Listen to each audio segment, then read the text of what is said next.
दरवेश दिल्ली का बहुत बड़ा आलिम, बहुत बड़ा हदीस का उस्ताद, तरीके पाकिस्तान के जुर्म में उनकी जवान बेटी हिंदू उठा के ले गए। जवान बेटी हिंदू उठा के, इन जालिमों से पूछो, इन वडेरों से पूछो, तुम अपनी कुर्बानी तो बताओ। तुम्हारे वालिदैन तो बैठे हुए थे अंग्रेज के कदमों में, तुम तो जूते साफ करने वाली कौम हो, या हुक्मरान बन गए। मौलाना अमीरुद्दीन की जवान बेटी ले गए। और हजरत के पास लोग आए, मुझे बताओ बेटियों की तकलीफ कितनी बड़ी होती है। सीना जख्मों से छलनी हो गया। और जब मौलाना नईमुद्दीन साहब ताजियत के लिए पहुंचे तो हजरत पसीने से लगा के कहने लगे, फिक्र ना कीजिएगा, कोई बात नहीं। मौलाना अमीरुद्दीन साहब कहने लगे, हुजूर बस पाकिस्तान बन जाए, मेरे रसूलुल्लाह के दीन का झंडा बुलंद हो जाए, एक बेटी क्या, मैं हजारों बेटियां कुर्बान करने को तैयार, मैं तैयार हूं देने के लिए औलादे। लोगों ने 10 लाख आदमी ने हिजरत की, 10 लाख 30,000 जाने एक एक दिन के अंदर कटी। लोगों के खूनों के ऊपर बना हुआ ये मुल्क, और इसके अंदर कभी कोई गद्दार आके बैठ जाता है, कभी कोई मक्कार आके बैठ जाता है, कभी कोई अय्याश आके बैठ जाता है, कभी बच्चे कत्ल होते हैं, कभी बच्चियों की इज्जतें लुटती हैं, कहीं 71 जनाजे इकट्ठे होते हैं। जालिमों को शर्म तक नहीं आती। हम मानते हैं उस पाकिस्तान को जिस पाकिस्तान में एक तरफ अल्लाह का कुरान हो और दूसरी जानब मोहम्मद मुस्तफा का फरमान हो। हमें किसी तीसरी चीज की जरूरत है? अगर सेकुलर पाकिस्तान बनाना था तो इंडिया की गवर्नमेंट तो आज भी अच्छी है पाकिस्तान, वहां तो जमहूरियत आज भी ज्यादा पनपती है, एक दफा भी कोई डिक्टेटर नहीं आया। तमाशा लगाया हुआ है, मैं ये कर दूंगा, मैं वो कर दूंगा। पागल कौन समझते हो हमें? बेवकूफों का मुल्क है जो तुम्हारे जी में आता कहते जाते हो, जो जिसके मन में आता है वो कहते जाते हो। सुनो, इस्लाम किस तरह की खिलाफत चाहता है। अमीरुल मोमिनीन खलीफतुल मुस्लिमीन हजरत उमर फारूक। सुनो हुकूमत किसको कहते हैं। हजरत उमर गुजर रहे, फजर की नमाज के बाद 2 गलियां रह गई हैं, आज पूरा नहीं हो सका आपका दौरा, जो रात को नकाब पहन के 2 गलियां रह गई तो नकाब ओढ़ के ही फजर के बाद निकल गए। एक छप्पर है छोटा सा, एक कुटिया है, झोंपड़ी, बूढ़ी अम्मा बैठी है। उमर फारूक गुजरने लगे, बूढ़ी को परेशान देखा, अम्मा जी इजाजत हो तो अंदर आ जाऊं। बूढ़ी कहने लगी, चल दौड़ जा, अपना काम कर, क्यों इजाजत दूं? तेरी मेहरबानी अम्मा, आने दो। क्या दौड़ जा? तेरी मेहरबानी अम्मा, गुजारिश है, चलो आ जाओ। हज़रत उमर फारूक फरमाया करते थे, मैंने उस औरत से आईन सीखा है, आईन, मैंने उससे कानून सीखा है, उस बुरी औरत से। अंदर आ गए उमर फारूक। अम्मा क्या परेशानी है, क्या बात?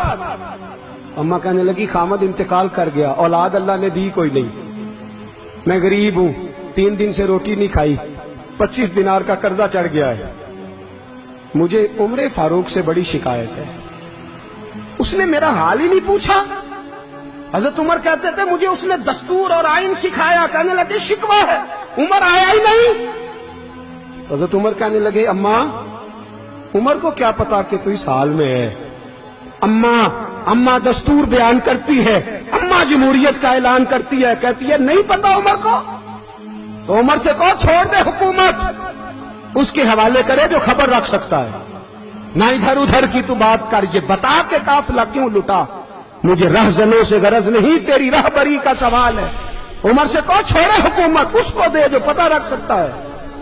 हजरत सैयदना नाफे फरमाते हैं, जिसके सामने किसरा और रूम के बादशाह कांपा करते थे, मैंने उस उमर को बूढ़ी अम्मा के सामने कांपते हुए देखा। राशा तारी है उमर फारूक का।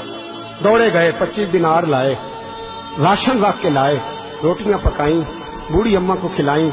कहने लगे, अम्मा 25 दिनार ले ले और चल, गलती हो गई, उमर को माफ कर दे।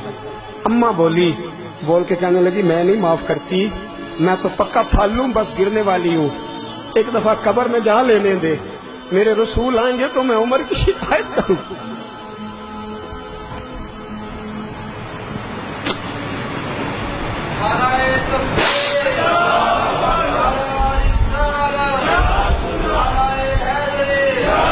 फरमाया,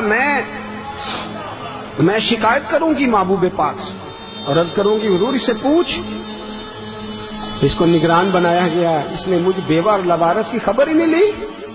ये है आईन इस्लाम, ये है दस्तूर मुस्तफा करीम सल्लल्लाहु अलैहि वसल्लम। یہاں کتنے غریب بھوکے سوتے ہیں، کتنوں کے بچے روز اغوا ہوتے ہیں، کتنی مصیبتیں. گورنمنٹ کہتی ہے کچھ بھی نہیں کچھ بھی نہیں کچھ بھی نہیں، افواہ ہی ہے افواہ ہی ہے. افواہ ہے تو اس کا علاج کیوں نہیں ہوتا؟ آپ میدان میں سرے عام آ کے اس کا اعلان کیوں نہیں کرتے؟ جاگیے اور سنیے میری بات. حضرت سیدنا فاروق اعظم نے 25 دینار دیے، پھر اس اماں کو کھانا دیا. کوئی برادری نہیں اس اماں کی، کوئی ووٹ بینک نہیں، کوئی یہ اماں کسی بڑی برادری کی نہیں جس کا 2 لاکھ ووٹ ہو. امیر المومنین ہو کے عمر فاروق اماں کے قدموں میں بیٹھ گئے. کہنے لگے اماں عمر کمزور ہے، حضور کا سامنا نہیں کر سکتا، تیری مہربانی نبی پاک کے سامنے شکایت نہ کرنا. اماں کہنے لگی چل میں تیری خاطر معاف کر دیتی، جا تو مجھے کسی اچھی ماں کا بیٹا لگتا ہے، جا تیری خاطر. کہنے لگے چل پھر مجھے لکھ کے دے. کہنے لگی میں تو ان پڑھ ہوں، تو لکھ دے میں دستخط کر دے. حضرت عمر نے لکھا. ایک بوڑھی اماں کو شکایت تھی خطاب کے بیٹے عمر سے، اور پھر وہ معاف ہو گئی. اماں کہتی ہے میں نے اللہ کی رضا کے لیے معاف، یہ دستخط کر دو. اماں کے آگے کیا تو حضرت علی آ گئے، حضرت عبداللہ ابن مسعود آ گئے. کہنے لگے عمر جہاں پھر رہے ہو، میں سارے مدینے میں ڈھونڈ رہا تھا. اماں اٹھ کے کھڑی ہو گئی، ہائے میں مر گئی، یہ عمر تھا، یہ میں نے کیا کیا؟ حضرت عمر کہنے لگے اماں نہ، اپنے وعدے پہ قائم رہ، تو نے جو کہا تھا اس پہ قائم رہ. ہمیں تو بتایا گیا تھا یہ والا نظام پاکستان میں آئے گا، یہ کہا تھا قائد اعظم نے، یہ رنگ ملے گا تمہیں. کہا ماں تو وعدے پہ قائم ہے، لکھ کے دے. لکھا، اماں نے سائن کیے. پھر حضرت علی سے کہنے لگے بطور گواہ آپ بھی سائن کر دو. پھر عبداللہ ابن مسعود سے کہنے لگے آپ بھی سائن کر دو. سائن ہو گئے تو جناب عمر نے رکا لپیٹا. حضرت علی کو کہنے لگے علی تو میرا دوست ہے، میری صبحوں اور شاموں سے واقف ہے، علی تو میرا رازدار ہے یار، مجھے یقین ہے کہ میں تجھ سے پہلے مر جاؤں گا. جب عمر کا انتقال ہو جائے تو یہ رکا میرے کفن میں رکھ دینا، رکھنا میرے کفن میں. علی کہنے لگے پھر کیا ہوگا؟